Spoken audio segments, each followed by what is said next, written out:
Welcome back to the Ed Show. In the playbook tonight, Private First Class Bradley Manning was arrested for allegedly leaking classified documents to WikiLeaks. He's been held in military prison for 7 months without a trial.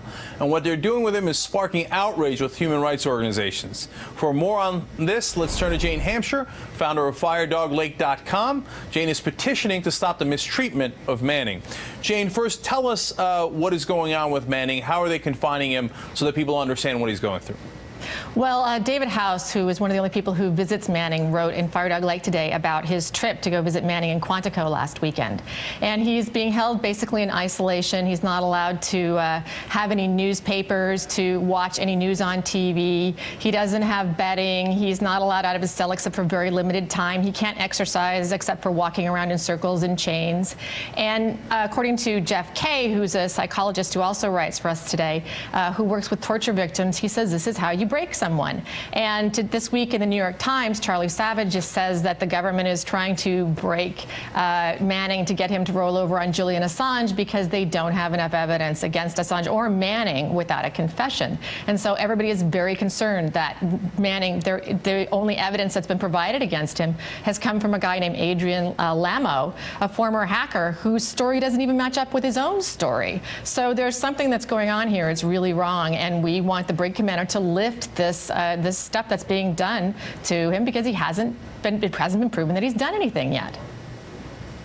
Right. You know, 23 hours in isolation, for people to understand how extreme that is, we don't do that to anyone outside of our most dangerous criminals, the guys we have in Supermax, the Unabomber, the World Trade Center bombers, et cetera, et cetera. So this is really extreme, and the guy hasn't been convicted or even tried. So it's really strange. But, you know, Assange went further in that interview that I had with him, and he said that Manning might, in his words, be a political prisoner. Does that go too far, or what's your thoughts on that, Jane? No, I absolutely agree with that. Look, the guy who's provided the only evidence against him, Adrian Lamo, was in a mental institution, a forced institutionalization by the police 2 weeks before he said he had these chats with Manning. And the only proof they have is in these chat logs that Manning turned over to Wired magazine and to the Washington Post back in May. Now this week, the New York Times is publishing that, oh, suddenly that Manning remembers that in these chat logs that there was actually a moment when there was a physical disk turned over from Manning to somebody from WikiLeaks.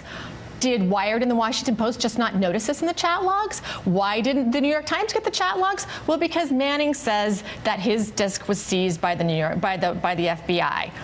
Charlie Savage won a Pulitzer Prize. Didn't he say, well, let's go to the Washington Post or Wired? Are they sitting on this story? I mean, it doesn't make any sense. Adrian Lamo's story doesn't even mesh with the one that the military has. So, you know, this is not enough to hold this guy with.